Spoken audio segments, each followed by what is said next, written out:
विश्व के सभी मेरे साथियों को राजरत्न अम्बेडकर की ओर से जय भीम, नमो बुद्धाय। द बुद्धायन इज धम्मा के पहले भाग में, पहले एपिसोड में आप सभी लोगों का स्वागत है। इस एपिसोड को शुरुआत करने से पहले आज रमजान महीने की शुरुआत हो रही है, तो विश्व के सभी मेरे साथियों को रमजान महीने की बहुत बहुत ढेर सारी आप सभी लोगों को मंगल कामना। द बुद्धायन इज धम्मा की ओर हम लोग मुड़ते हैं। द बुद्धायन इज धम्मा के परिचय को शुरुआत करने से पहले मैं एक बात आप सभी लोगों को स्पष्ट करना चाहता हूं।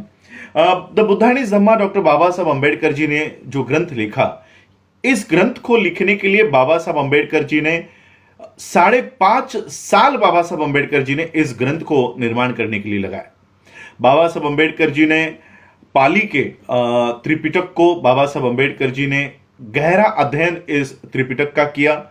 बाबा साहब अम्बेडकर जी ने 21 साल तक सभी धर्मों का तुलनात्मक अभ्यास बाबा साहब अम्बेडकर जी ने सभी धर्मों का तुलनात्मक अभ्यास किया और निष्कर्ष में बाबा साहब अम्बेडकर जी ने द बुद्धायन इज धम्मा ये ग्रंथ हमारे सामने रखा। दिक्कत यह है कि बाबा साहब अम्बेडकर जी ने द बुद्धायन इज धम्मा ये ग्रंथ हमारे सामने 1957 में बाबा साहब अम्बेडकर जी का ये ग्रंथ प्रसिद्ध हुआ। बाबा साहब अम्बेडकर जी का महापरिनिर्वाण ये 6 दिसंबर 1956 को हुआ। 5 दिसंबर के रात के 2 बजे तक डॉक्टर बाबा साहब अम्बेडकर इस द बुद्धायन इज धम्मा की प्रस्तावना बाबा साहब अम्बेडकर लिख रहे थे। बाबा साहब अम्बेडकर जी के जीवन का सबसे महत्वपूर्ण ग्रंथ अगर कोई है तो वो है द बुद्धायन इज धम्मा। इस ग्रंथ को बनाने के लिए, लिखने के लिए, निर्माण करने के लिए बाबा साहब ने कई सारी बुद्धिज्म के ऊपर की ग्रंथों का अध्ययन किया और बाबा साहब ने ये बुद्धायन इज धम्मा हमारे सामने रखा है। बुद्धायन इज धम्मा ये हमारे सामने कैसे आया, उसकी एक बात, बाबा साहब अम्बेडकर जी की एक बात आप लोगों को बताना चाहता हूं।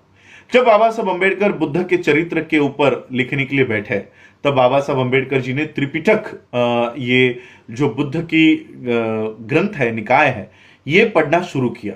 जब बाबा साहब ने त्रिपिटक को पढ़ना शुरू किया तो बाबा साहब अम्बेडकर अपने सर पर हाथ रख के बैठ गए और उन्होंने देखा कि ये सारा क्या है।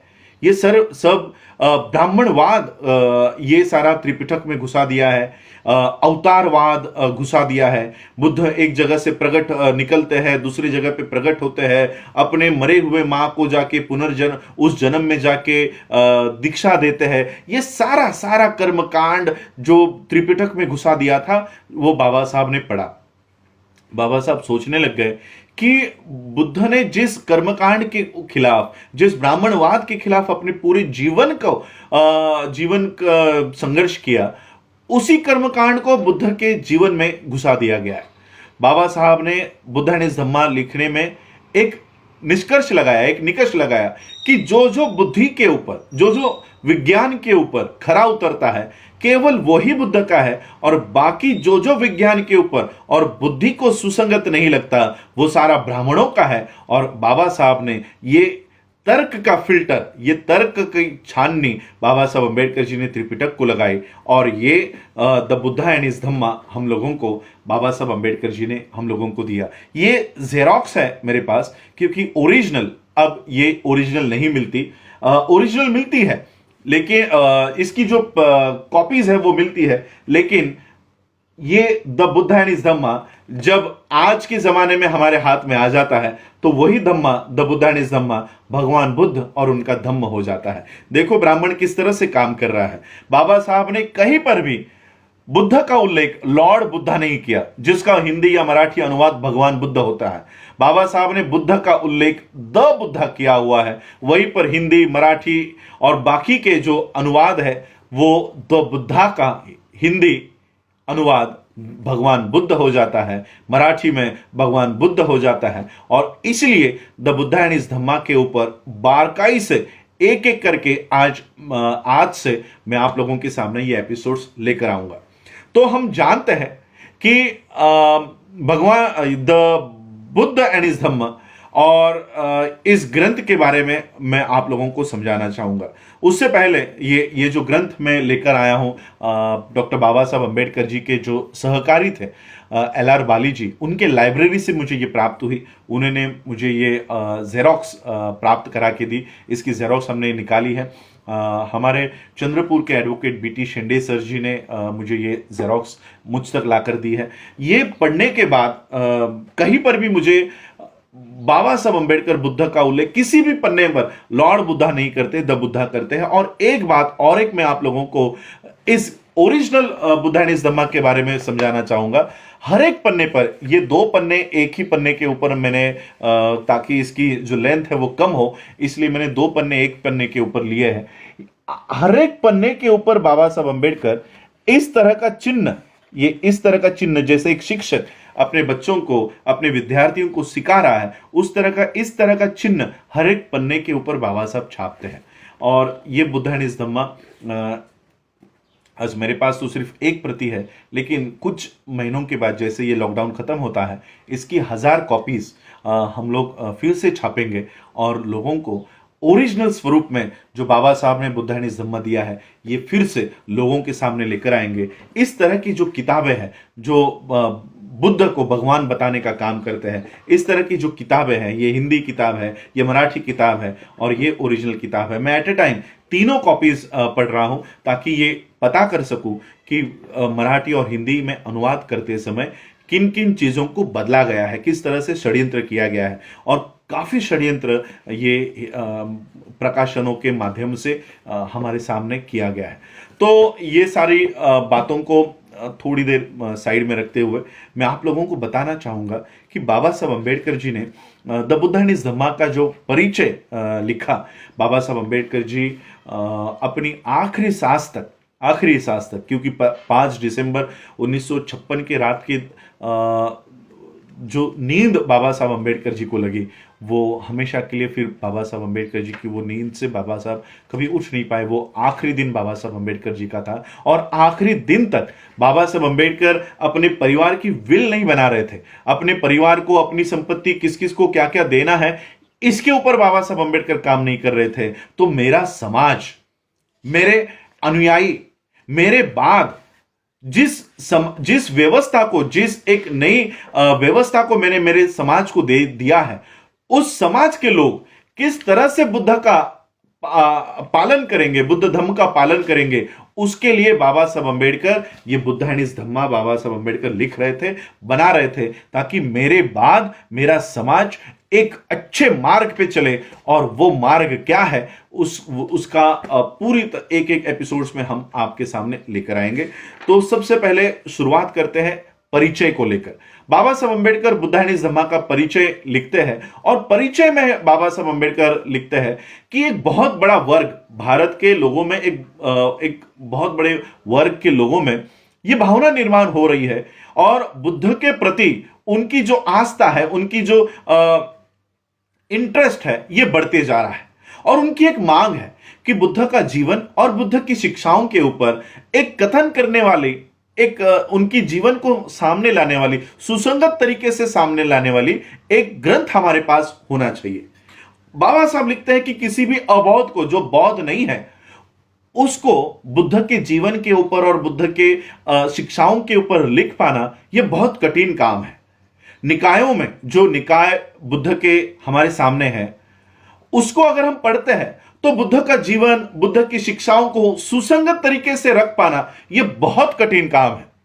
बाबा साहब अंबेडकर आगे चल के लिखते हैं, उसी परिचय में, इंट्रोडक्शन में लिखते हैं कि संसार में जितने भी धर्म हैं, उन धर्मों के संस्थापकों में बुद्ध का धम्म ही ऐसा है और बुद्ध ही एक में वैसे व्यक्ति है कि जिनके जीवन को और जिनकी शिक्षाओं को आसान तरीके से रख पाना यह बहुत बड़ी समस्या है। बाबा साहब अंबेडकर दूसरी तरफ विश्व के सभी लोगों को, बौद्धों को, इन समस्याओं के ऊपर चर्चा करने के लिए प्रेरित करते हैं कि क्या यह हमारा कर्तव्य नहीं है कि इन समस्याओं को दूर किया जाए, इन समस्याओं के ऊपर चर्चा की जाए। और वो समस्या क्या है, यह Baba Saheb Ambedkar the Buddha and his Dhamma के इस ग्रंथ में विश्व के लोगों के सामने लेकर आते हैं। यह जो बुद्धा एंड हिज धम्मा है, यह कोई ब्राह्मणों जैसा पठन करने वाला ग्रंथ नहीं है। यह उन 4 समस्याओं के ऊपर बात करने वाला यह ग्रंथ बाबा साहब अंबेडकर जी ने विश्व के लोगों के सामने दिया। बाबा साहब अंबेडकर खुद इस समस्याओं की शुरुआत करते हैं, लोगों के सामने रखते हैं, ताकि लोग अपना जो इनपुट है, अपनी जो विचार है, इन समस्याओं के ऊपर दे सके। पहली समस्या बाबा साहब रखते हैं कि पहली समस्या बुद्ध के बारे में यह है कि उनके प्रवर्जा लेने में जो बातें बताई गई है, सबसे पहली समस्या तो यह है, बुद्ध ने जो प्रवर्जा ली है वो कहा जाता है, पारंपरिक उत्तर है कि बुद्ध ने एक बूढ़े व्यक्ति को देखा, एक रोगी को देखा और एक मृतक की लाश को देखा, और यह सब देखने के बाद उन्होंने प्रवर्जा धारण की। बाबा साहब कहते हैं कि यह कैसे मुमकिन है कि 29 साल के आयु में सिद्धार्थ ने कभी भी यह दृश्य नहीं देखा होगा। बाबा साहब कहते हैं मैं यह मानने के लिए तैयार नहीं हूं। यह बुद्ध के जीवन की एक सबसे पहली समस्या है, जिसका उत्तर बाबा साहब अंबेडकर जी ने इस ग्रंथ में दिया है। क्या वाकई में बुद्ध ने इसलिए सिद्धार्थ ने प्रवर्जा इसलिए धारण की क्योंकि उन्होंने ये दृश्य देखे थे? दूसरी समस्या है 4 आर्य सत्यों के बारे में। क्या ये 4 आर्य सत्य बुद्धिज्म में बाद में किसी ने घुसा दी गई है? क्या ये सही में बुद्ध के मूल शिक्षाओं का भाग है? 4 आर्य सत्य कहते हैं कि जीवन ये पूरी तरह से दुख है, मरण भी दुख है, और इस दुख से आप बाहर नहीं आ सकते। बाबा साहब कहते हैं कि इस तरह का धम्म अगर हम लोगों के सामने लेकर जाते हैं तो कोई भी इस धम्म की ओर नहीं मुड़ेगा। अगर जीवन ही दुख है, मरण भी दुख है, तो गौतम बुद्ध भी क्या कर सकता है, बौद्ध धम्म भी क्या कर सकता है हमको इस दुख से बाहर निकालने के लिए? इसलिए बाबा साहब कहते हैं कि क्या यह मूल शिक्षाओं के, बुद्ध के मूल शिक्षाओं का भाग है या बाद में किसी ने बुद्धिज्म में इसको घुसा दिया है? तीसरी समस्या बाबा साहब लोगों के सामने रखते हैं, क्या बुद्ध ने सही में पुनर्जन्म और कर्म के ऊपर बात रखी है? क्या उन सिद्धांतों को माना है? एक तरफ बुद्ध आत्मा का इनकार करते हैं कि आत्मा नाम की कोई चीज पूरे विश्व में, इस पृथ्वी पर नहीं है। उसी दूसरी तरफ बुद्ध यह कबूल करते हैं कि पुनर्जन्म और कर्म का सिद्धांत उन्होंने ये माना है। बाबा साहब कहते हैं कि ये कर्म और पुनर्जन्म का सिद्धांत क्या वही सिद्धांत है जो ब्राह्मणों का सिद्धांत है? इसके ऊपर भी ये बुद्धानिस धम्मा ये उत्तर देता है। और चौथी समस्या भिक्षुओं के बारे में है। बाबा साहब कहते हैं क्या भिक्षु का काम सिर्फ एक पूर्णत्व प्राप्त किया हुआ मनुष्य तैयार करने का जो हेतु है, क्या वही हेतु सिर्फ बौद्ध भिक्षुओं का है? क्या बौद्ध भिक्षु एक सोशल सर्वेंट नहीं है? क्या उसका काम समाज का सेवक बन के समाज की सेवा करने का काम बौद्ध भिक्षुओं का नहीं है? तो ये 4 समस्या बाबा साहब अंबेडकर जी ने बुद्धानिस धम्मा के माध्यम से इसके ऊपर हल निकालने का काम बाबा साहब ने बुद्धानिस धम्मा में किया है।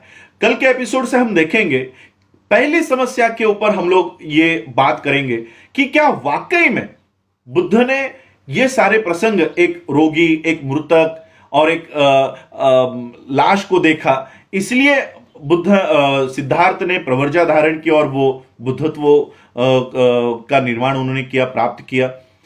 इस समस्या के ऊपर हम लोग पहले अध्याय में, पहले चैप्टर में हम लोग बात रखेंगे। बाबा साहब अंबेडकर जी की द बुद्धानिस धम्मा के ऊपर डिटेल में, सादे और आसान तरीके से हम लोग ये बात पूरे विश्व के लोगों के सामने लेकर आएंगे। जिस तरह से आप लोगों ने द अनटोल्ड अंबेडकर के भागों को सराहा, ज्यादा से ज्यादा लोगों तक आप लेकर गए, मैं चाहता हूं कि बाबा साहब अंबेडकर जी के जीवन का सबसे महत्वपूर्ण अंग बौद्ध धम्म को एक आसान और सरल तरीके के माध्यम से लोगों के सामने आप लोग मेरे इस एपिसोड्स के माध्यम से आप लोग लेकर जाए। मैं भी चाहता हूं कि इसके ऊपर लोगों में चर्चा शुरू हो और बुद्धिज्म का जो मूल हेतु बाबा साहब ने सामने लेकर आया है, बाबा साहब नहीं चाहते थे। बाबा साहब ने एक चैप्टर में, द बुद्धानिस धम्मा के एक चैप्टर में, कई सारे भिक्षु कहते हैं कि बाबा साहब ने विपश्यना का समर्थन किया है, लेकिन मैं आपको जैसे जैसे हम लोग इस चैप्टर्स में आगे बढ़ते जाएंगे, वहीं पर मैं आपको बताऊंगा बाबा साहब ने विपश्यना का भी विरोध इस बुद्धानिस धम्मा में किया हुआ है। क्या बुद्ध का धम्म सिर्फ आंखें बंद करके विपश्यना करने पर और ध्यान साधना देने पर जोर देता है, या कोई सामाजिक संदेश भी बुद्ध ने दिया है? बाबा साहब ने ये सारा मूल इस ग्रंथ के माध्यम से हमारे सामने लेकर आया है। आप इस एपिसोड को भी चाहेंगे, ऐसी कामना करता हूं। आप लोगों ने मुझे सुना, उसके लिए आभार, धन्यवाद। जय भीम, जय भारत, जय बुद्ध।